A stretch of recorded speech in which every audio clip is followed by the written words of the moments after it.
Order, please. We'll now move on to oral questions put by members to ministers. The Honourable Leader of the Official Opposition. Thank you, Mr. Speaker. My question is for the Premier.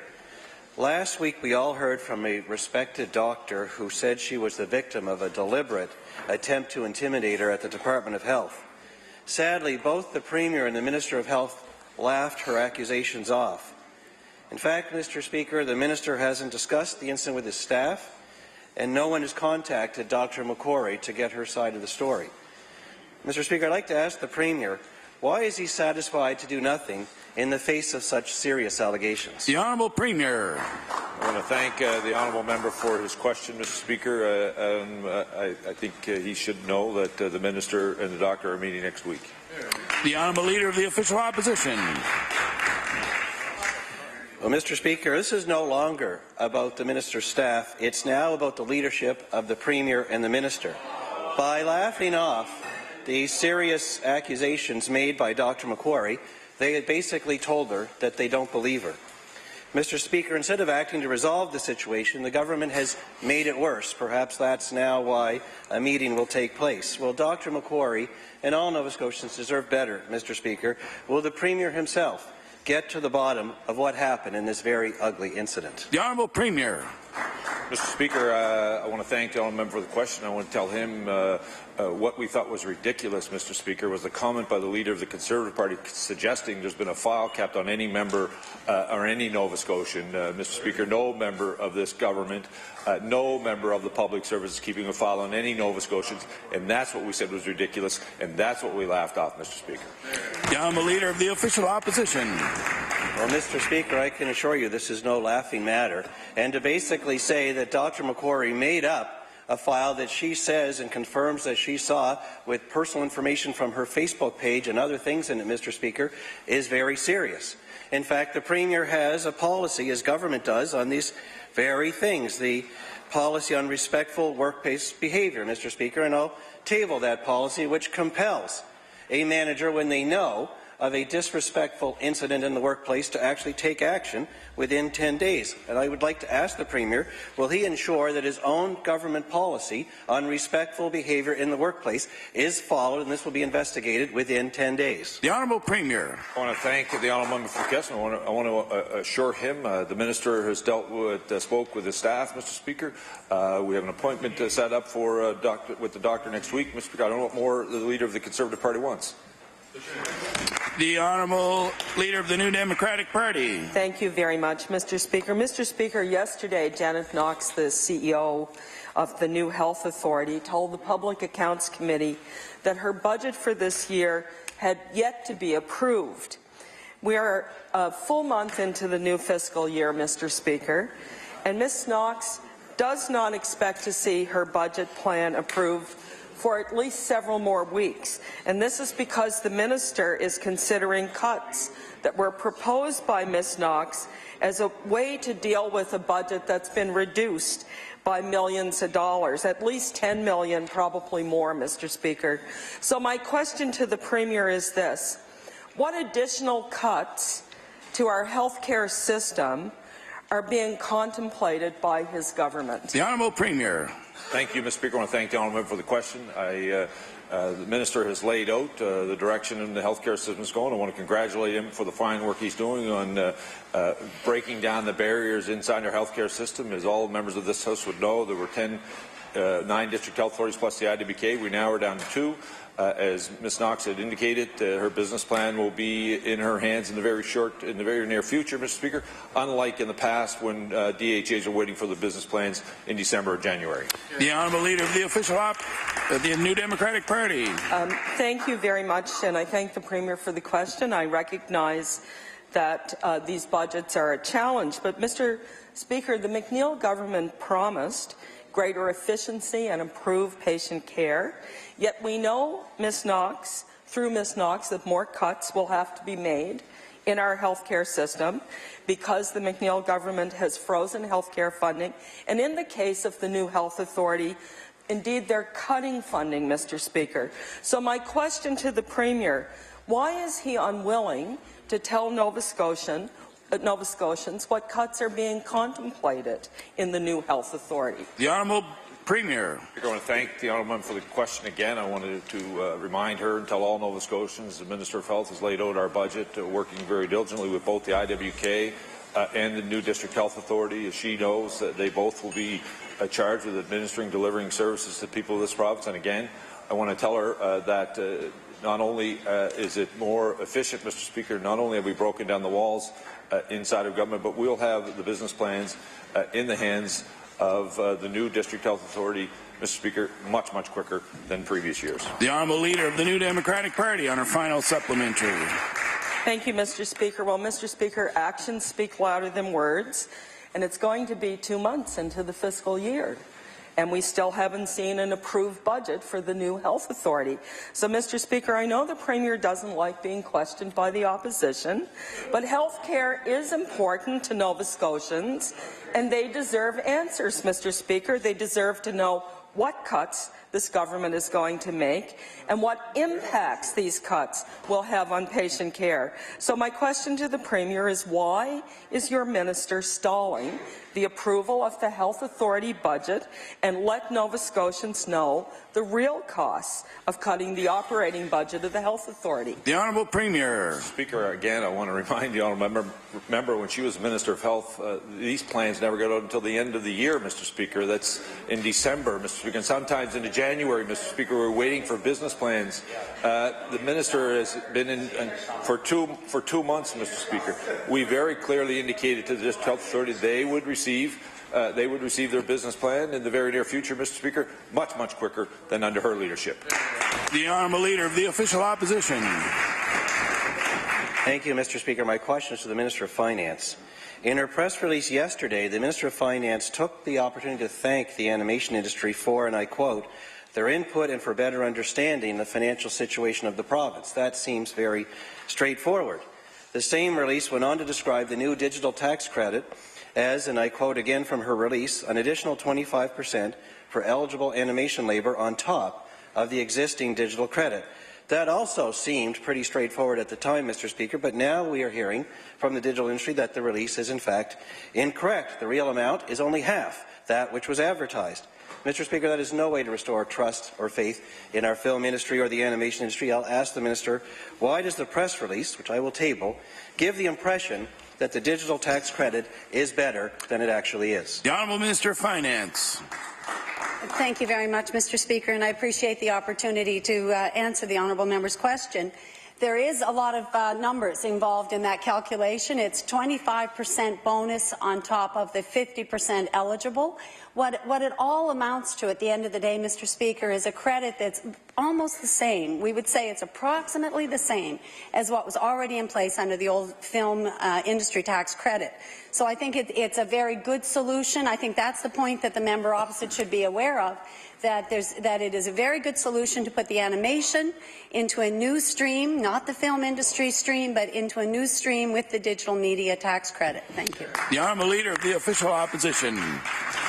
Mr. Speaker, there may be a lot of numbers at play here, but there is one important principle, and that is whether the press release that the Minister put out accurately describes the new digital tax credit or not, Mr. Speaker. And in the fine print of the Department of Finance's website itself, they've said they've capped the eligible label at 50%, but the press release did not say that. It said 25% of all eligible labour, and that simply is not correct, Mr. Speaker. As Adam Mimna of Humana Productions has pointed out, how can we trust a thing this government says if they say one thing behind closed doors and then announce something completely different? So, Mr. Speaker, I'd ask the Minister, please clarify for all of us, is the press release incorrect or is the digital industry incorrect? The Honourable Minister of Finance. Thank you very much, Mr. Speaker. And what I can assure the member opposite is that we'll have a look at the press release. I know that the one-pager that was put up, which was sort of a fact sheet on the industry, was corrected yesterday because there seemed to be some misunderstanding. So it was clarified that the additional 25%, which is animation labor only, that's the extra bonus, is for the animators themselves, that labor component of the production, and that bonus was to be 25% of the eligible labour, the above number. And we actually, I did go through a complete example with my staff to understand it myself about how that would be calculated, because when you're just talking these percentages, it gets confusing. And what I can promise to do is provide that same example, perhaps would be useful to the members of the opposition to understand. But just to sum up, Mr. Speaker, the important thing is that the animation industry is seen as an anchor to filmmaking, that they are going to be included in the digital media tax credit, and that it will be virtually the same as it was before all of this discussion began. The Honourable House Leader for the New Democratic Party. Thank you, Mr. Speaker. The new CEO of the Health Authority told the Public Accounts Committee yesterday that the scheduled surgeries at the QE2 were up to 100% of those scheduled surgeries. But, Mr. Speaker, we know that surgeries are still being cancelled due to the contamination instruments, Mr. Speaker. Pat Murphy has been waiting for shoulder surgery for over a year. And yesterday, while he was being prepped for surgery, his procedure was cancelled, Mr. Speaker. Doesn't sound like 100% to me. Can the minister please tell us why surgeries are being cancelled at the when the administration of the new efficient health authority says they're at 100% scheduling? The Honourable Minister of Health. Thank you very much, Mr. Speaker, and I thank the member for the question. The issue that the member brings forward to the House is one of those one-off unfortunate situations whereby, in order to keep the orthopedic surgeries, which, as we know, has one of the longest wait lists in the province, as close to on schedule as possible, they have brought in disposable kits to do the surgery, and when the surgeon went to perform the surgery, it looked as if it was either compromised or, again, there were specks inside the kit, and this is what led to obviously concern and patient safety first and foremost. The Honourable House Leader for the New Democratic Party. Well, Mr. Speaker, that will be cold comfort for Mr. Murphy to be a one-off on the over 500 surgeries that have been cancelled since April 11th. Janet Knox also told the Public Accounts Committee that she did not have a plan to make up for the 500-plus surgeries that have been cancelled, Mr. Speaker. And while the hospital waits for new equipment, instruments are being sterilized at other hospitals. So I'd like to ask the minister, can the minister tell us, if instruments are being sterilized at other hospitals in the province, how is it that more instruments are being found contaminated? The Honourable Minister of Health. Thank you very much, Mr. Speaker. Yes, one-off may be a quick way of describing it, but the frustration of these patients that have cancelled surgeries when they've been waiting for a long time is indeed very difficult for the patient and for families. And I know that this has been, in fact, an extraordinary example of cooperation to get back up to 100%. Some of these kits that have been provided have also have presented some difficulties. And again, we know that the new equipment is on order, and a plan is in place, and surgeries will be done at other sites. The Honourable Member for Kings North. Thank you, Mr. Speaker. Mr. Speaker, my question is for the Minister of Community Services. Mr. Speaker, this morning I met with representatives of persons with disabilities. They have been told that some people with disabilities who are on social assistance have had their bus passes revoked by the Department of Community Services. And many people are very concerned about this, including the Metro Non-Profit Housing Authority, and I will table that. My question, Mr. Speaker, for the Minister is this. Has the Minister met with any concerned groups regarding bus passes being revoked for persons with disabilities? The Honourable Minister of Community Services.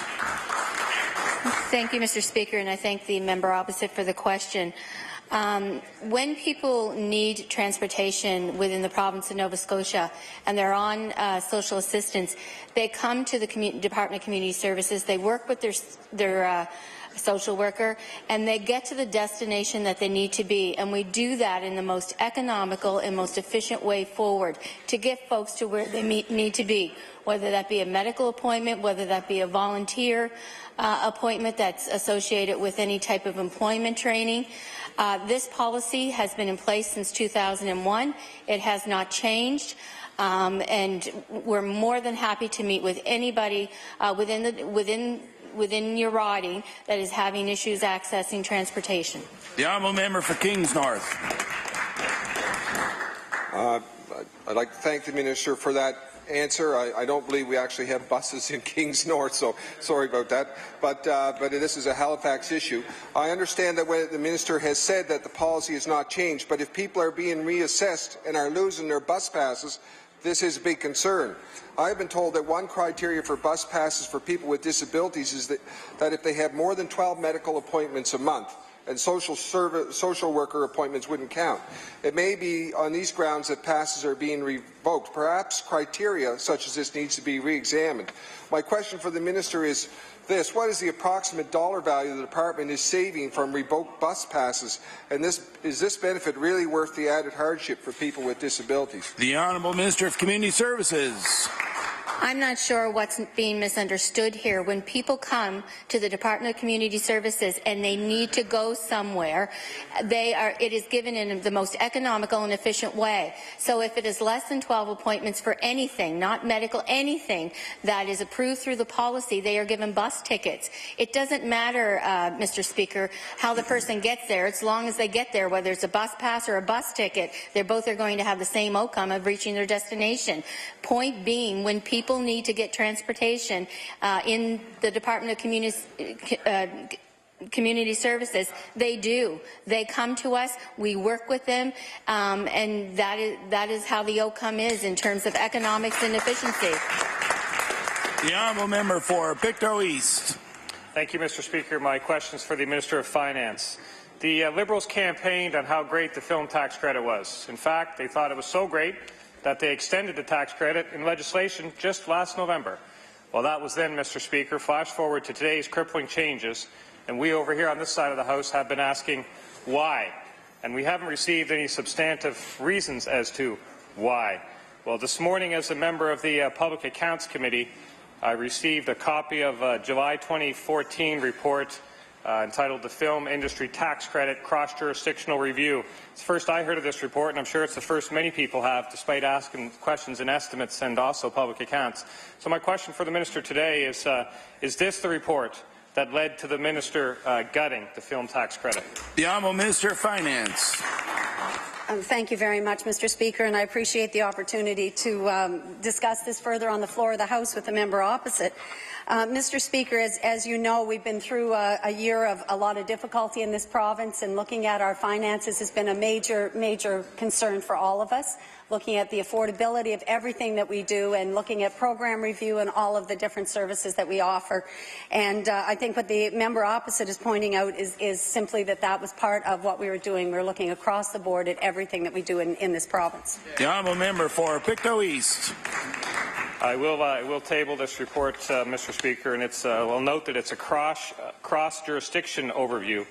And the issue I have is that a full socio-economic analysis would take into account the full economic and cultural benefits of the industry to Nova Scotia. It would help to project future growth of the industry in Nova Scotia. Incidentally, BC is expecting a record year due to the low value of the Canadian dollar and their tax credit, and we could have had that here too, but we won't under the minister's new plan. So my question for the minister is: did the minister prepare any forecasting of the potential growth of the industry under the new quote-unquote deal, and compare that to what the growth that they could have expected under the former structure? The Honourable Minister of Finance. Thank you very much, Mr. Speaker. And again, I appreciate the question from the opposition. And Mr. Speaker, I think one of the most important things for us to recognize is what the member opposite referred to, the low Canadian dollar. The tax credits across the country had been ratcheted up in different provinces over a number of years, and one of the big reasons that they went up was because we had a high Canadian dollar, and our industry needed higher credits in order to compete. What we see today is our low Canadian dollar is going to be an advantage right across the country for filmmaking. We believe that this will make a big difference in the year to come, and as long as the Canadian dollar is low, and we believe that the current fund that's in place is competitive, it's fair, and it's going to be transparent for everybody in the industry as well as for the public. Thank you. The Honourable Member for Hants West. Thank you, Mr. Speaker. My question through you is to the Minister of Agriculture. Mr. Speaker, the Minister and all members of this House, I believe, would have received a letter from the dairy farmers in Nova Scotia expressing a great deal of concern on behalf of all dairy farmers in the province over what happened under CETA And the dairy sector, as we know in the province, is the largest commodity, contributing to over 500 on-farm jobs, Mr. Speaker, and $350 million in GDP. The question on behalf of those dairy farmers today is, will this government and the minister specifically commit to stand up for the dairy farmers and our rural communities and tell the Harper government that they must not negotiate away supply management? The Honourable Minister of Agriculture. Thank you, Mr. Speaker. It's a very important topic for the dairy farmers of Nova Scotia. They do indeed employ actually 850 people in the province and are the biggest factor we have in agriculture. We are committed to supply management. If supply management is to lose, be done away with in this country, would spell the end of dairy farms in Nova Scotia. The Honourable Member for Hants West. Thank you very much, Mr. Speaker, and I appreciate the answer, and I have no supplementary based on that. The Honourable Member for Sackville-Cobequid. Thank you, Mr. Speaker. The McNeil government has been working on updating the provincial continuing care strategy for almost 2 years. Last fall, we were told the report would be available this April.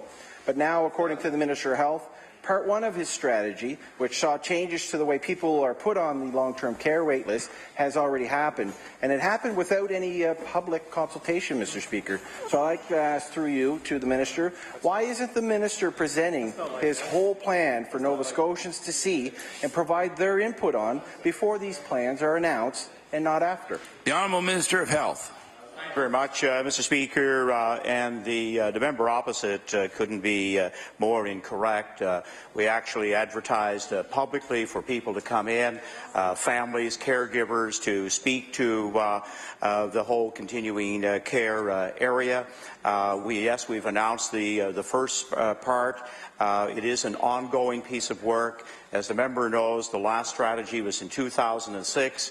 We were closing in on 10 years. We said it would be overhauled after 10 years. That's exactly what is taking place. The Honourable Member for Sackville-Cobequid. Well, Mr. Speaker, I know many of the people who are concerned about the continuing care strategy are at home taking care of a loved one, a husband, a wife, a mother, a father. They don't have time to come in. The government should show the plan to the public, to Nova Scotians, those who could have input, Mr. Speaker. According to the Minister, Part 2 of the update continuing care strategy was supposed to happen in April. Now it's May, Mr. Speaker, and the government is opening home care competitive bidding, which is obviously, I think, part of that plan. So I'd like to ask the Minister, why doesn't the McNeil government think Nova Scotians deserve a say in their plan for the future of continuing care for those who cannot come in to the Minister's office and tell them what's going on because they're home taking care of loved ones? The Honourable Minister of Health. Thank you very much, Mr. Speaker. As the member opposite knows, we never get tens of thousands of people to come in to any kind of consultation process. We had good representation from across Nova Scotia. We have a great sense now of dealing with the nursing home list and the corrective measures that need to be taken for home care, that all-important service that we know will need to grow over the coming decades. The Honourable Member for Kings North. Thank you, Mr. Speaker. Mr. Speaker, my question is for the Minister of Health. Mr. Speaker, the government's decision not to fund the malpractice insurance for the OBGYNs in Nova Scotia is having devastating results. Dr. Charlie Ham, Chair of Obstetrics and Gynecology Association of Nova Scotia, has expressed his disappointment. Dr. Ham reported to me that the minister told him that he would fix the problem and the $30,000 fee increase in malpractice insurance would be resolved by the province. It was not. My question for the minister is this: why did the minister commit to Dr. Charlie Ham that he would resolve their malpractice insurance issue and then not do so? The Honourable Minister of Health. Thank you very much, Mr. Speaker. Normally, the malpractice insurance, which covers actually a wider number of areas than just a malpractice, is normally covered, compensated at the 90% level. It is now compensated at the 80% level as a measure with the master agreement now under negotiating process. And I think the obstetrician gynecologists, who I'm meeting with next week, will find that we're certainly in their court. The Honourable Member for Kings North. thank the Minister for that answer. Mr. Speaker, as a result, Dr. Ham is looking for positions elsewhere. His family is supportive of the move, and he is considering leaving Nova Scotia. Unfortunately, he is not the only obstetrician in the province that we will lose. These malpractice fees increases have cost us doctors. It will be the women of Nova Scotia who pay the price for this unfortunate government choice. My question for the Minister is this. Now that the Minister sees the serious impact of the decision, will he commit to funding OBGYN malpractice insurance so the women of Nova Scotia do not have to bear this cost? The Honourable Minister of Health. Thank you, Mr. Speaker. I thank the member for Kings North for the question. Next week, when we meet with the obstetrician gynecologist, this will be obviously one of the serious issues that will be addressed at that meeting. The CMPA raised the fees by over 100%. No consultation with the provinces. All provinces and the deputy ministers are currently meeting on this issue to try to get a resolve. And across the country, we have anywhere from 50% to 100% of malpractice fees covered. We want to get to the right place so that we keep all those specialists in our province. The honourable member for Inverness. Mr. Speaker, this week a number of suspicious packages have turned up at courthouses around the province. Yesterday I was speaking with the manager of the post office in Port Hawkesbury. There was a package received there, and there was so at 3 other post offices in the province. My question for the Minister of Justice, can the Minister offer any details about what she has been provided regarding the contents and the origins of these packages? The Honourable Minister of Justice. Thank you very much, Mr. Speaker, and thank you very much for the question. Police are currently investigating. We're working very much with local police officials as well. I'm pleased to report that the RCMP is coordinating all the efforts across the province as well as with some other provinces. Thank you. The honourable member for Inverness. Mr. Speaker, people are certainly curious about what these packages are, what they could mean. Law enforcement officials have linked the incidents in Nova Scotia to similar ones in Western Canada, including Saskatchewan. Yesterday, the RCMP in Newfoundland investigated the discovery of similar packages, which prompted the evacuation of several courthouses, provincial building, a school, a cultural centre, and other offices. Could the Minister inform the House what connection has been drawn between all of these cases and any potential intent on the part of the perpetrators? The Honourable Minister of Justice. Thank you very much, Mr. Speaker. Again, it's a police investigation, but what I can assure you is that at this point in time, it does not appear to be anything in those packages that has any noxious substance. Some of them have been examined already, or threat to any public safety. What I do want to say is I am very pleased, and we want to thank all Canada Post officials because they actually intercepted a bunch of them at the post office. I also want to praise the court staff for their vigilance, and they are aware that we will continue to be vigilant in these packages. Thank you. The Honourable Leader of the New Democratic Party. Thank you, Mr. Speaker. Mr. Speaker, yesterday we learned the McNeil government had finally woken up and recognized the important economic importance of the animation industry in Nova Scotia, or it certainly appears that they've more or less restored funding to this important sector. Mr. Speaker, I want to ask the Minister of Finance if she can explain why she did not recognize the importance of animation as a sector before she decided to gut the film tax credit. The Honourable Minister of Finance. Thank you very much, Mr. Speaker, and I'm very pleased with where we are today and looking at the announcement yesterday that says that they will now be part of the digital media tax credit. I think that that's a very appropriate place for them rather than being in the film and television production side. The nature of their work is quite different, and I think it's been recognized, and as well the film industry told us very clearly that in order to do their work they need to have animators here in the province. As we've said before, we really appreciate and understand the nature of the work, and we're very pleased to see that there will be a go forward for everybody. The Honourable Leader of the New Democratic Party. Thank you very much, Mr. Speaker. Mr. Speaker, I'm very pleased that the Finance Minister has recognized the big mistake she made in cutting the film tax credit and the impact it would have on the animation sector, but she has not yet shown that she understands the impact of the changes on the screen industry. Mr. Speaker, I'd like to table an article from today's Herald about just one screen production and the benefits it brings to the province, and that's Haven. Mr. Speaker, I want to ask the minister, why has the minister not recognized the economic importance of the film and television screen sector, despite evidence like what I've just tabled? The Honourable Minister of Finance. Thank you very much, Mr. Speaker. I appreciate the question from the member of the opposition.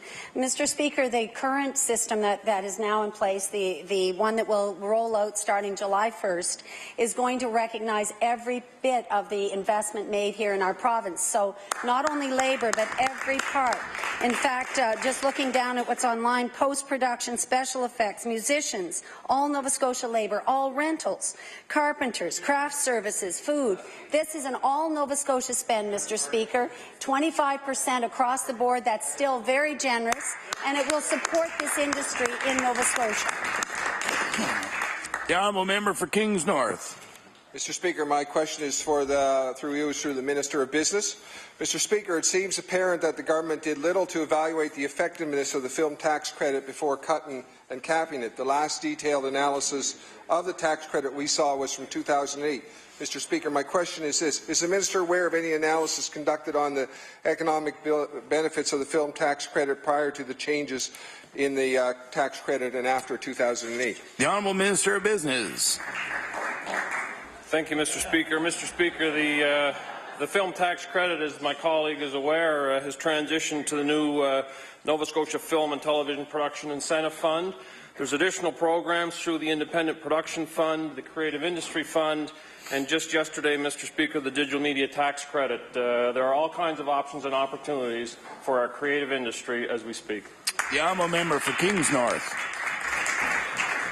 Thank you, Mr. Speaker. Mr. Speaker, other jurisdictions with a film tax credit submit reports that summarize the economic impact of the credit. Massachusetts is one jurisdiction that does that. Every year, they publicly report and analyze the effects of the tax credit, and I will table at least the title page. This is an 80-page document. I printed off 2 pages of it. This type of report would help to increase the transparency and identify the changes that would be needed to enable the growth of Nova Scotia's film industry. My question for the Minister is this. Will the Minister commit to conducting an annual review of the film tax credit benefits and its economic benefits going forward? The Honourable Minister of Business. Thank you, Mr. Speaker. Mr. Speaker, the programs that I've just mentioned will fall under either the Department of Finance or NSBI in continuing service to the film industry. Mr. Speaker, this model is implemented in Alberta.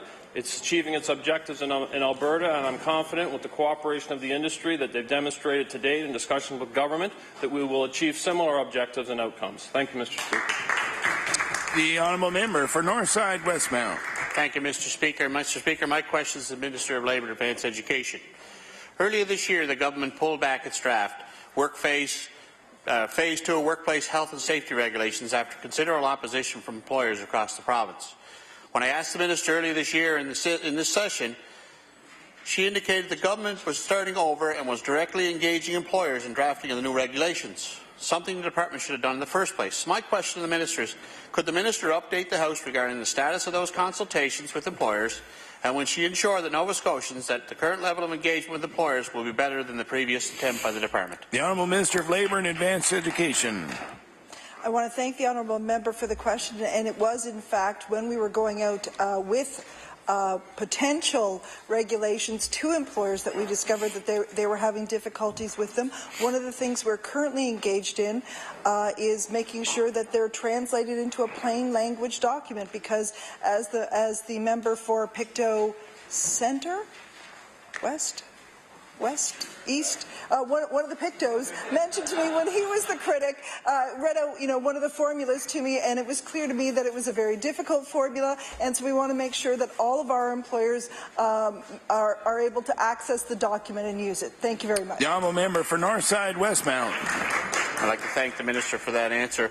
It's extremely important to have modern and effective workplace health and safety regulations in place that will ensure the safety of workers in this province. In order for these regulations to be effective, they must be workable and understandable for employers, including small businesses. Small and large employers want to play by the rules and ensure the safety of their workers. So my question to the Minister, for this second attempt at modernizing the Phase 2 WHS regulations, could the Minister inform the House when the new draft regulations will be released and provide a clear timeline for how this process will unfold? The Honourable Minister of Labour and Advanced Education. I want to thank the honourable member for the question. That's still in development, but I do want to assure him that as soon as it's ready, when there's a timeline, I'll be sure to share it with him. Thank you very much. The honourable member for Truro, Bible Hill, Millbrook, Salmon River. Thank you, Mr. Speaker. CBC News is reporting that the Education Minister has changed her mind about Drake University courses. Teachers will now get credit for DVD courses that they've started through Drake University and finish their education through an accredited institution. I'll table that news story, Mr. Speaker.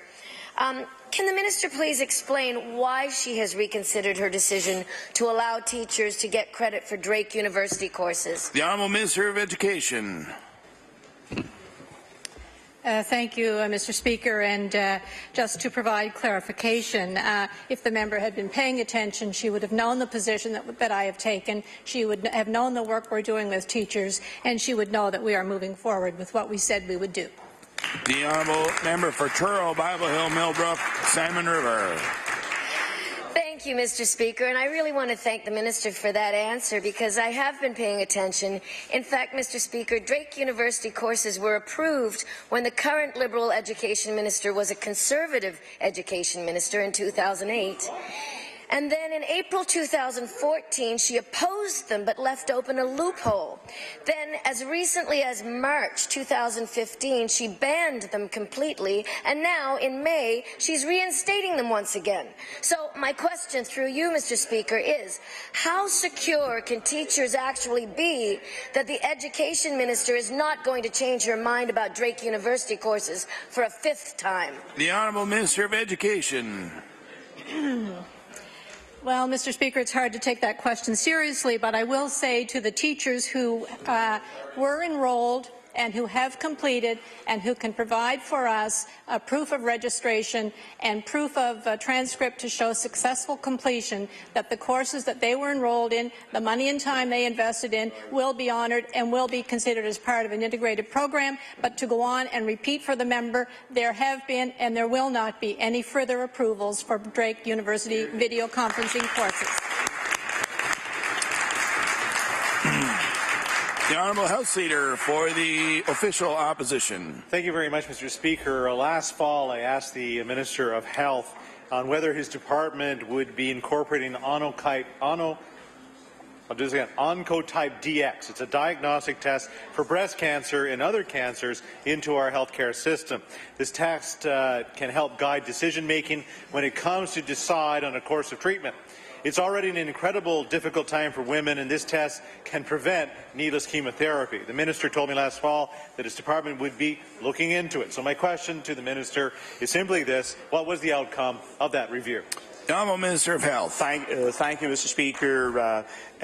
We did not receive an advisory that to proceed at this time with that particular procedure to be covered by the Department of Health and Wellness. The Honourable House Leader for the Official Opposition. Thank you very much, Mr. Speaker. 6 other provinces already cover this test.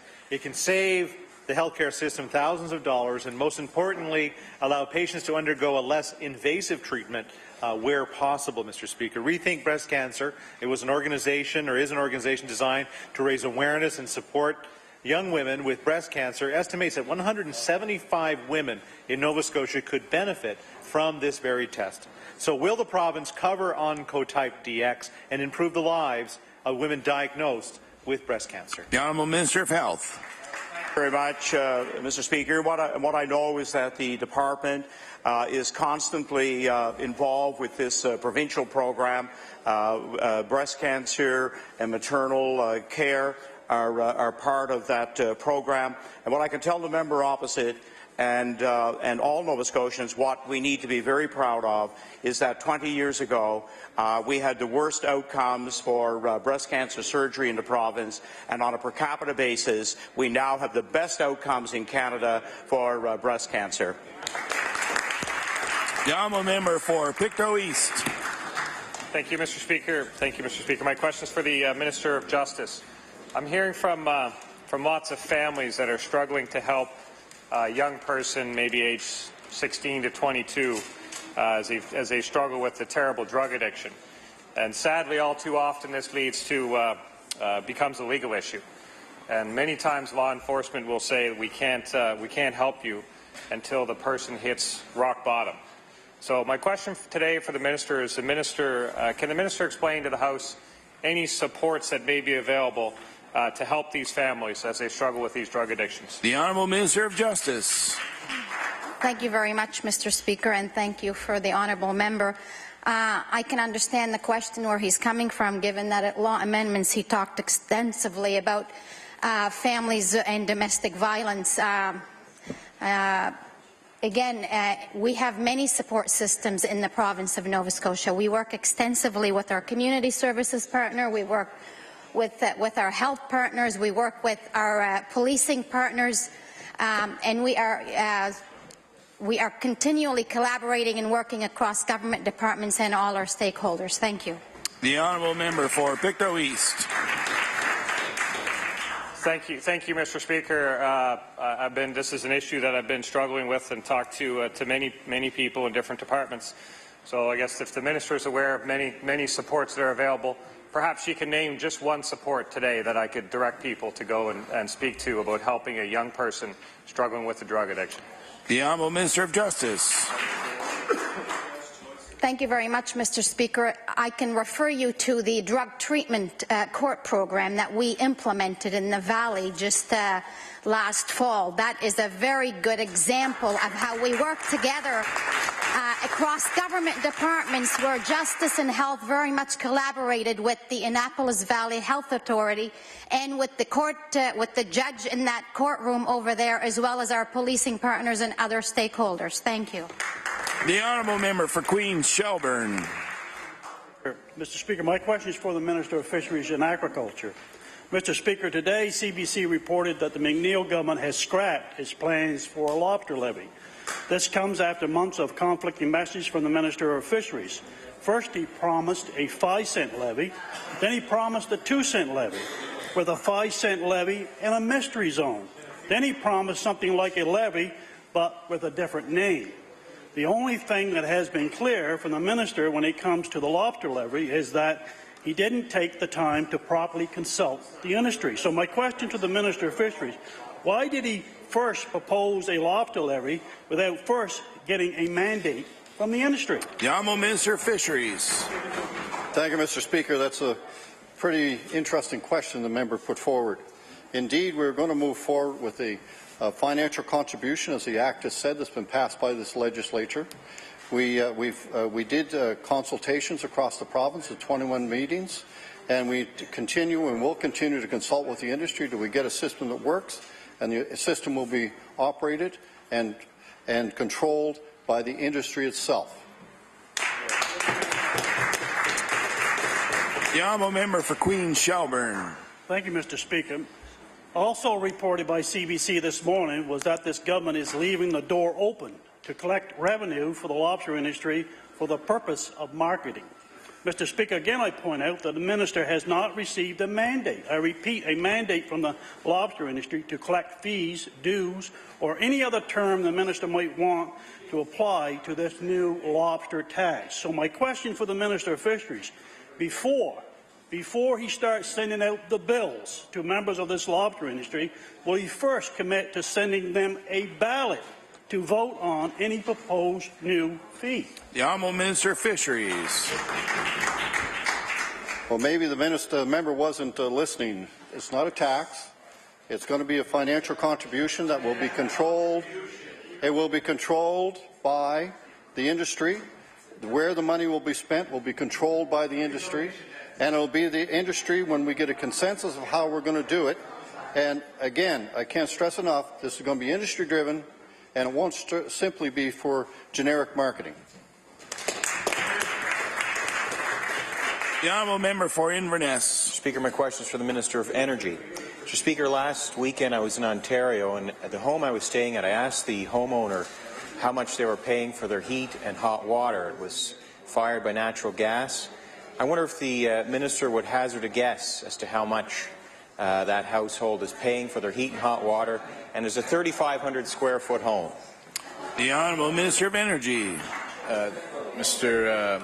Speaker, the fact is that Nova Scotians have told us that they're looking for various options when it comes to accessing energy in this province, which is why, as part of the electrical review that we have undertaken, the largest review in the last decade, talking with Nova Scotians, we have heard them talking about natural gas, talking about wind power, solar power, and other forms of electricity.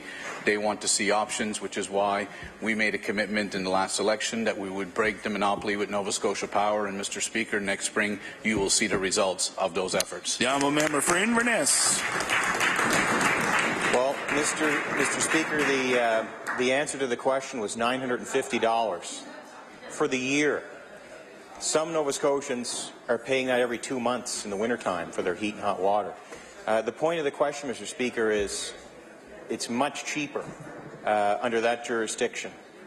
Nova Scotians are feeling the pain of power costs. This government's talked about. The minister just talked about breaking the monopoly. They moved the efficiency fee. Now it's hidden within the power price itself. These measures are doing nothing to make power affordable for Nova Scotians. What is the minister doing to improve consistent access to natural gas for this province? The Honourable Minister of Energy. Speaker, one of the projects that has exciting opportunities for our province is the Alton Gas Storage Project, which is meant to allow companies to be able to store gas, especially during the winter months.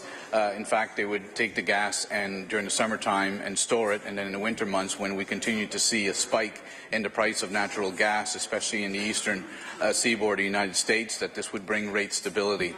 Speaker, Heritage Gas has predicted that this could save $19 million for natural gas users in the province of Nova Scotia. So, Mr. Speaker, whether it's electricity or any other form of energy production in this province and consumption, our government is hearing the message from Nova Scotians. More importantly, we're delivering on that.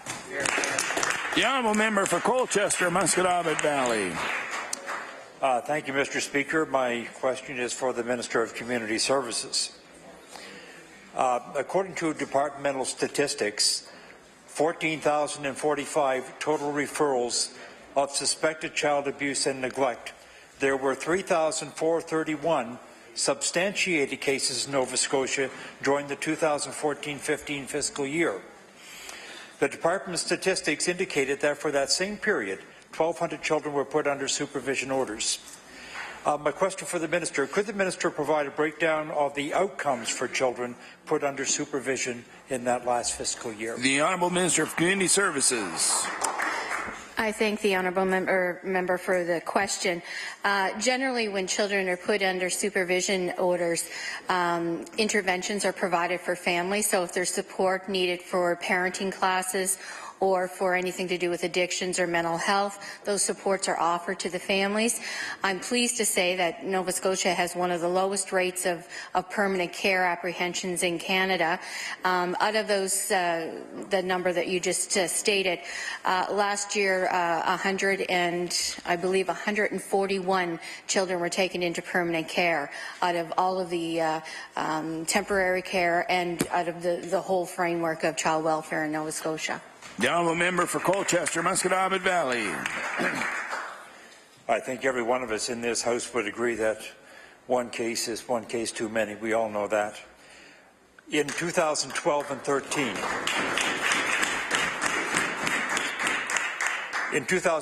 13, there were 9,035 referrals, 6,601 child protection investigations, and 1,249 substantiated cases. And in 14-15, we're talking about 14,045 referrals, 9,530 investigations, and 3,431 substantiated cases of child abuse or neglect.